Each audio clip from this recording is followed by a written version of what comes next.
nossa sessão dos obituários. A gente vai ter uma sessão agora, vamos fazer, né? Obituários, né? Sempre morre gente assim importante, conhecida toda semana.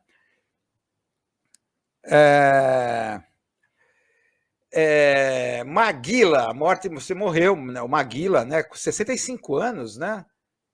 65 anos, morreu o Maguila, Adilson Maguila Rodrigues, né? Vocês devem conhecê-lo, devem lembrar dele, né? Pelas lutas que eram televisionadas pela Bandeirantes, pela Band, né? Nos anos 80 era Bandeirantes, mas principalmente aquele nocaute violento do Holyfield. Ele suportou até o segundo assalto, né? O Holyfield botou ele para dormir. Foi muito feio, assim, horrível. Assim, o nocaute que ele sofreu. Mas é interessante aqui a trajetória do Maguila, né? O Maguila está conectado com Luciano do Vale. É interessante, é um típico personagem midiático. Eu, assim, em aulas assim sobre estudo da evolução da televisão brasileira, discutindo com o pessoal, é aquela coisa que Humberto Eco ele estabelecia a diferença entre Paleo TV e Neo TV. Tá? Que a Paleo TV era aquela televisão em que, em síntese, aquilo que o repórter Esso, da Paleo TV brasileira, repórter Esso, testemunho ocular da história, em que a televisão tinha a pretensão de ser uma janela aberta para o mundo. Então, através da tela, que seria uma janela, você veria o mundo, a realidade. Tá? Na verdade, esse efeito de janela que a televisão criava era porque a televisão propriamente dita ela não se mostrava para o espectador. Queria criar esse efeito janela, vamos dizer assim, efeito janela. É aquela certeza que eu estou vendo fatos reais. O que é a realidade para a televisão? É a certeza do espectador que, mesmo que a televisão não existisse, aqueles fatos aconteceriam da mesma forma. Mesmo que a televisão não existisse, mesmo que não tivesse câmera, nenhum jornalista lá no local, o fato aconteceria da mesma forma. Esse efeito janela, esse efeito de realidade criado pela Paleo TV que desaparece na Neo TV. A Neo TV é uma televisão que fala cada vez mais de si própria, de si mesma, a tal ponto que os próprios acontecimentos têm que ser criados pela própria televisão. A gente já discutiu já bastante, sobejamente. Foi um assunto fecundo, gostei dessa palavra que eu usei na quarta-feira, fecundo. Fecundo. Então, o Adilson Maguila tem que ver o contexto em que ele aparece do Luciano do Vale. Vocês devem conhecer, lembrar bem o Luciano do Vale, né? Está aqui ele. O Luciano do Vale, que tinha sido locutor, o locutor número 1 da TV Globo, transmitiu a Copa do Mundo de 82, pela última vez, né, o último trabalho na Globo. Aí ele saiu e foi para a Record. A ideia dele era criar um canal de esportes. Ele estava muito obcecado lá com o que a ESPN fazia nos Estados Unidos, que era TV a cabo.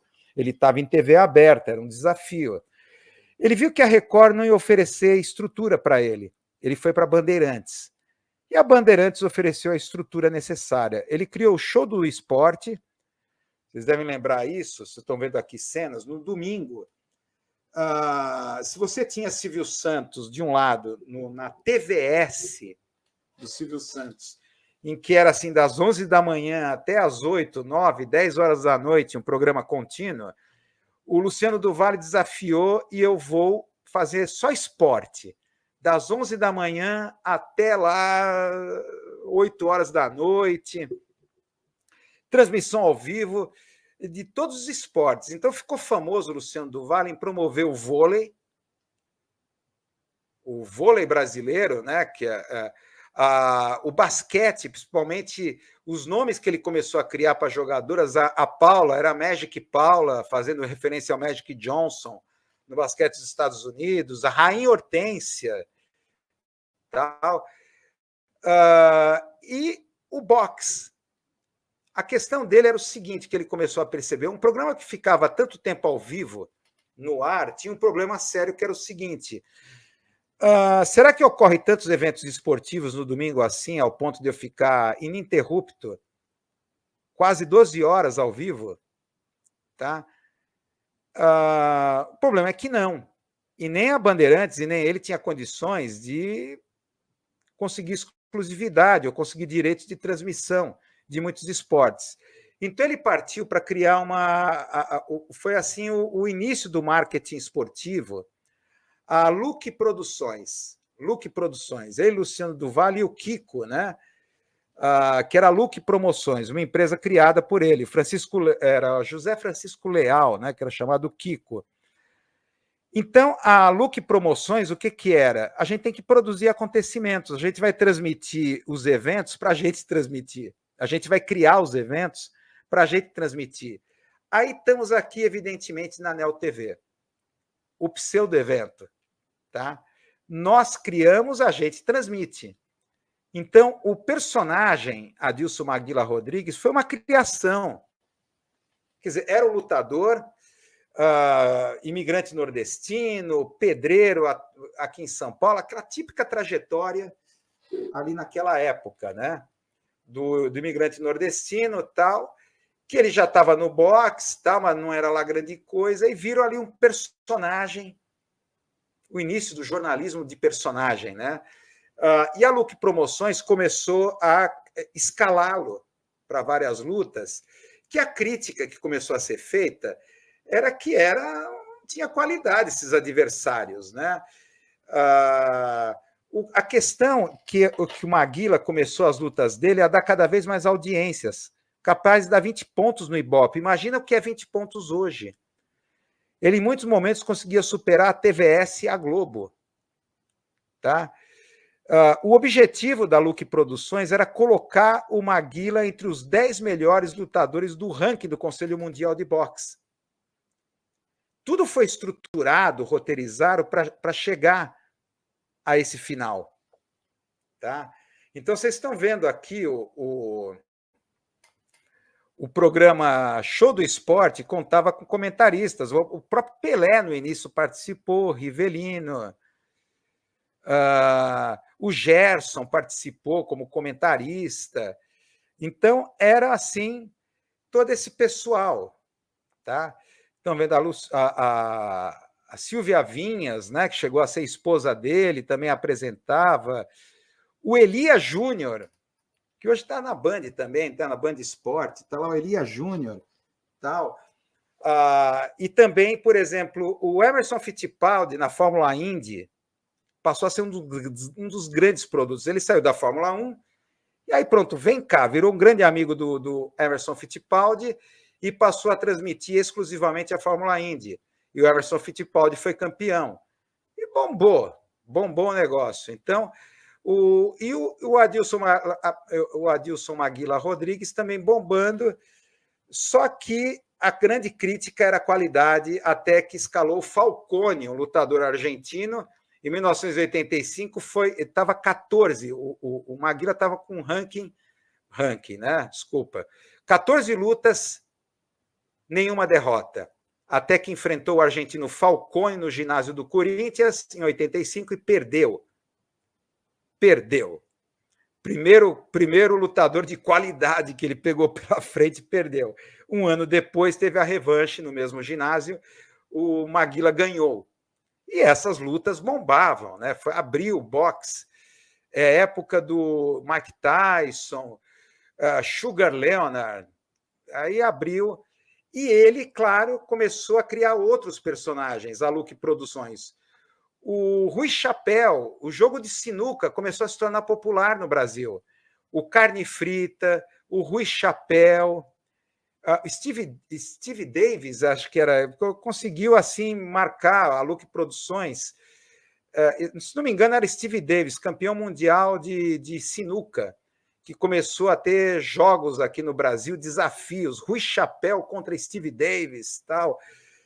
Então, era aquela coisa em que a televisão já não mostrava, vamos dizer assim, como na Paleo TV, o testemunho ocular da história. Não é isso. A história é produzida pela empresa de promoção de eventos, para o próprio canal, a própria emissora transmitir. Tá? E o Adilson Maguila Rodrigues é a coisa que me lembro dele, é bem isso, né? Ele e o Luciano do Vale. E aí o grande final foi aqui, os nocautes com o Holyfield e o George Foreman. George Foreman. Tá? Aí, quando pegou o lutador mesmo para valer, aí acabou a relação dele com o Luciano do Vale, que foi a relação estremecida, tal. E aí foi quando ele tentou fazer uma carreira solo, apanhou do George Foreman. Até o Holyfield estava lá, o Luciano do Vale. Depois dessa derrota com o Holyfield, houve o desentendimento com a Luke Promoções, e ele tentou seguir a carreira sozinho até tomar porrada do George Foreman. E aí viu que não dava mais para o imigrante sergipano, não sei se me engano que era de Sergipe, tá?